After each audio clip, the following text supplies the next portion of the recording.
Bismillahirrahmanirrahim. Assalamualaikum warahmatullahi wabarakatuh. Para pelajar sekalian, pada pertemuan kali ini kita akan memasuki bab 6 dalam tema pembahasan meraih kasih sayang Allah dengan ihsan. Dan dalam upaya memahami bab ini, setidaknya kalian harus bisa menjawab beberapa pertanyaan berikut ini. Yang pertama, jelaskan pengertian ihsan. Yang kedua, jelaskan contoh perilaku ihsan sesuai dengan perintah Allah dalam Quran Surat Al-Baqarah ayat 83. Dan yang ketiga, sebutkan balasan dari Allah Subhanahu wa Ta'ala bagi orang yang berbuat ihsan.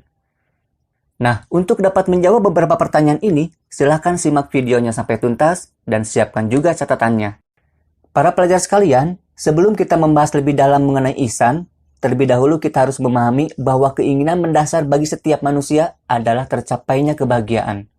Dan bagi seorang muslim, tentu saja kita ingin mendapatkannya bukan hanya di dunia saja, melainkan kita berharap mendapat kebahagiaan yang hakiki di akhirat kelak berupa surga Allah yang penuh dengan kenikmatan. Lalu, seperti apa kebahagiaan yang dimaksud? Seseorang bisa saja dapat menyantap makanan yang lezat, mendengar musik yang merdu, atau melihat hal-hal yang indah. Tapi di saat yang sama, belum tentu ia merasakan kebahagiaan.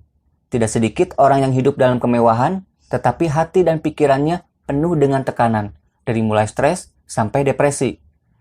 Itu karena kebahagiaan merupakan suatu keadaan di mana pikiran atau perasaan dipenuhi dengan kesenangan, cinta, kepuasan, kenikmatan, dan kegembiraan. Sehingga kebahagiaan bukan dirasakan oleh panca indera, namun oleh hati dan pikiran. Jadi, ketika seseorang mendapatkan kasih sayang dari orang-orang terdekat, seperti dari orang tua, keluarga, kerabat, teman, tetangga, dan lebih jauhnya dari masyarakat sekitar, maka disitulah kebahagiaan diperoleh, karena hatinya dipenuhi oleh perasaan cinta dari orang sekitar. Dan sebaliknya, meskipun kita memiliki materi yang berlimpah, tetapi tidak mendapatkan kasih sayang dari orang-orang tersebut, maka kebahagiaan pun akan sulit diraih. Lalu, bagaimana caranya agar kita mendapatkan kasih sayang dari orang-orang terdekat dan dari lingkungan sekitar? Sebuah hadis dari Abu Hurairah radhiyallahu anhu, Nabi SAW bersabda, apabila Allah Subhanahu wa Ta'ala mencintai seorang hambanya, dia memanggil Jibril, lalu berkata, sesungguhnya Allah Subhanahu wa Ta'ala mencintai si fulan, maka cintailah dia. Maka Jibril pun mencintai hamba itu, lalu berseru kepada penduduk langit, sesungguhnya Allah mencintai si fulan, maka cintailah dia. Maka seluruh penduduk langit mencintai hamba itu. Kemudian orang itu pun dijadikan bisa diterima oleh penduduk bumi. Hadis riwayat Al-Bukhari dan Muslim. Berdasarkan hadis tersebut, maka kita bisa mengambil pelajaran bahwa ketika kita mendapatkan cinta dan kasih sayang Allah, maka bukan hanya penduduk bumi saja, melainkan seluruh penduduk langit dan bumi akan mencintai dan menyayangi kita. Lalu, bagaimana caranya agar kita bisa mendapat cinta dan kasih sayang Allah? Allah Subhanahu wa Ta'ala berfirman dalam Quran Surat Ar-Rahman ayat 60, Hal jazaa'ul ihsani illal ihsan. Tidak ada balasan kebaikan kecuali kebaikan juga. Melalui ayat ini, kita bisa memahami bahwa ketika kita berbuat kebaikan atau ihsan, maka Allah akan membalas dengan kebaikan juga. Dan ini merupakan ketentuan dari Allah, bahwa bagi siapapun yang ingin mendapat kebaikan berupa rahmat atau kasih sayang dari Allah, maka hendaklah dia melakukan kebaikan untuk Allah. Dan ini juga berarti bahwa siapapun yang enggan melakukan kebaikan untuk Allah, maka dia tidak akan pernah mendapatkan kebaikan atau rahmat dari Allah. Dan siapapun yang jauh dari rahmat Allah, maka hatinya tidak akan pernah bahagia. Lalu, bagaimana cara kita berbuat kebaikan atau ihsan kepada Allah? Allah Subhanahu wa Ta'ala berfirman dalam Quran Surat Al-Baqarah ayat 83, yang artinya, dan ingatlah ketika kami mengambil janji dari Bani Israel, janganlah kamu menyembah selain Allah dan berbuat baiklah kepada kedua orang tua, kerabat, anak-anak yatim, dan orang-orang miskin.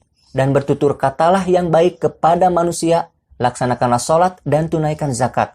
Tetapi kemudian kamu berpaling atau mengingkari, kecuali sebagian kecil dari kamu, dan kamu masih menjadi pembangkang. Dari ayat ini, kita bisa mengetahui bahwa setidaknya terdapat 3 cara untuk melakukan kebaikan atau ihsan. Yaitu, yang pertama, beribadah hanya kepada Allah Subhanahu wa Ta'ala semata. Tidak melakukan peribadatan kepada selain Allah, seperti menyembah pohon, matahari, bulan, bintang, benda-benda pusaka, ataupun makhluk-makhluk Allah lainnya seperti menyembah setan ataupun bangsa jin. Yang kedua, setelah Allah memerintahkan untuk melakukan penyembahan hanya kepada Allah semata, Allah pun memerintahkan untuk berbuat ihsan kepada kedua orang tua, kerabat, anak-anak yatim, dan orang-orang miskin. Yang ketiga, menjaga lisan dengan senantiasa bertutur kata yang baik kepada siapapun. Para pelajar sekalian, sampai di sini kita bisa menemukan sebuah konsep tentang hukum alam dalam kehidupan, yaitu sebuah prinsip bahwa setiap kebaikan pasti dibalas dengan kebaikan juga. Namun, apakah benar demikian? Kita pun selalu berbakti kepada kedua orang tua. Tetapi tetap saja terkadang orang tua memarahi kita hanya karena masalah yang sepele.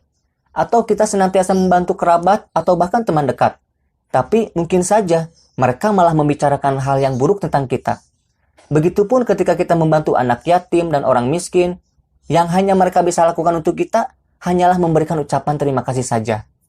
Lalu, bagaimana dengan prinsip bahwa setiap kebaikan pasti akan dibalas dengan kebaikan juga? Sebagaimana firman Allah dalam Quran Surat Ar-Rahman yang menyebutkan bahwa tidak ada balasan untuk kebaikan selain kebaikan. Inilah yang menjadi masalah yang mungkin dihadapi kaum muslimin dalam melakukan kebaikan. Ketika mereka melakukan kebaikan, lalu dihadapkan pada situasi sulit yang membuat hati mereka kecewa, akhirnya mereka meragukan adanya pahala atau balasan kebaikan atas usaha yang telah mereka lakukan. Dan hal ini jugalah yang membuat mereka malas bahkan enggan untuk melakukan kebaikan, yang pada akhirnya mendorong mereka untuk berbuat maksiat demi memuaskan nafsunya. Perlu kita pahami terlebih dahulu bahwa perbuatan baik yang disebutkan oleh Allah dengan kalimat ihsan adalah bukan hanya sekedar kita melakukan kebaikan semata, melainkan ada syarat tertentu yang harus dipenuhi dalam perbuatan baik tersebut. Sebagaimana kutipan percakapan Nabi Muhammad SAW dengan malaikat Jibril ketika beliau menjelaskan makna ihsan, yaitu Rasulullah SAW bersabda, "Anta budallah ka'annaka tarahu, fa ilam yakun tarahu, fa innahu yaraka." Kamu beribadah kepada Allah seolah-olah kamu melihat Allah. Jika kamu tidak bisa melihat Allah, maka sesungguhnya Allah melihatmu. Jadi, ihsan adalah menyembah Allah Subhanahu wa taala dengan meyakini bahwa sesungguhnya Allah Subhanahu wa taala sedang melihat perbuatan kita. Ketika kita meyakini bahwa perbuatan baik kita sedang dilihat oleh Allah, maka kita sudah tidak peduli lagi akan penilaian dari manusia. Dan inilah yang dinamakan dengan ikhlas. Akan tetapi, ketika kita melakukan kebaikan hanya ingin dilihat oleh manusia dan mengharap balasan serta pujian dari manusia, maka hal itu dinamakan dengan riya. Dan sebagaimana kita ketahui bahwa riya bisa menghapus amal kebaikan. Sebagaimana Imam Al-Ghazali mengatakan setiap manusia akan binasa, kecuali orang yang berilmu.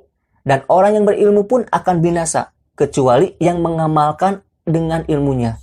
Dan orang yang beramal pun akan binasa juga, kecuali yang ikhlas dalam beramal. Jadi, perbuatan baik yang bisa dikatakan ihsan adalah ketika perbuatan baik tersebut dilakukan dengan ikhlas, yaitu hanya mengharap balasan dari Allah semata dan tidak mengharapkan balasan dari manusia. Bahkan, tidak juga mengharapkan ucapan terima kasih dari manusia. Dan inilah karakter para penghuni surga yang dijelaskan oleh Allah dalam Quran Surat Al-Insan ayat 9. Innama nut'imukum liwajhillahi la nuridu minkum jazaa'a wala syukura. Sesungguhnya kami memberi makan kepadamu hanya karena mengharapkan keriduan Allah. Kami tidak mengharapkan balasan dan terima kasih darimu. Para pelajar sekalian, sekarang kita bisa menyimpulkan bahwa ketika kita melakukan perbuatan ihsan, yaitu perbuatan baik yang dilakukan dengan ikhlas tanpa mengharap balasan ataupun penilaian dari manusia, maka Allah Subhanahu wa taala akan memberikan balasan dengan kebaikan berupa rahmat dan kasih sayangnya. Dan ketika Allah mencintai hambanya, maka penghuni langit dan bumi akan mencintainya juga. Dan di saat itulah kebahagiaan akan dirasakan. Adapun sikap dan perilaku terpuji yang harus kita kembangkan terkait dengan ihsan ialah semua perbuatan baik kepada Allah Subhanahu wa taala dan kepada semua makhluk ciptaan Allah. Secara ringkas, perilaku tersebut ialah sebagai berikut. Yang pertama, melakukan ibadah ritual seperti sholat, zikir, dan sebagainya dengan penuh kekhusyuan dan keikhlasan. Yang kedua, birrul walidain atau berbuat baik kepada kedua orang tua dengan mengikuti semua keinginannya jika memungkinkan dengan syarat tidak bertentangan dengan aturan Allah. Yang ketiga, menjalin hubungan baik dengan kerabat. Yang keempat, menyantuni anak yatim dan fakir miskin. Yang kelima, berbuat baik kepada tetangga. Menjaga kelestarian lingkungan, baik di daratan maupun lautan, dan tidak melakukan tindakan yang merusak lingkungan. Yang terakhir, menjaga lisan dengan selalu bertutur kata yang baik kepada siapapun. Semoga kita diberi kekuatan untuk senantiasa berbuat ihsan dan mendapat balasan dari Allah Subhanahu wa taala berupa limpahan rahmat-Nya. Subhanakallahumma wa bihamdika asyhadu an la ilaha illa anta astaghfiruka wa atubu ilaik. Assalamualaikum warahmatullahi wabarakatuh.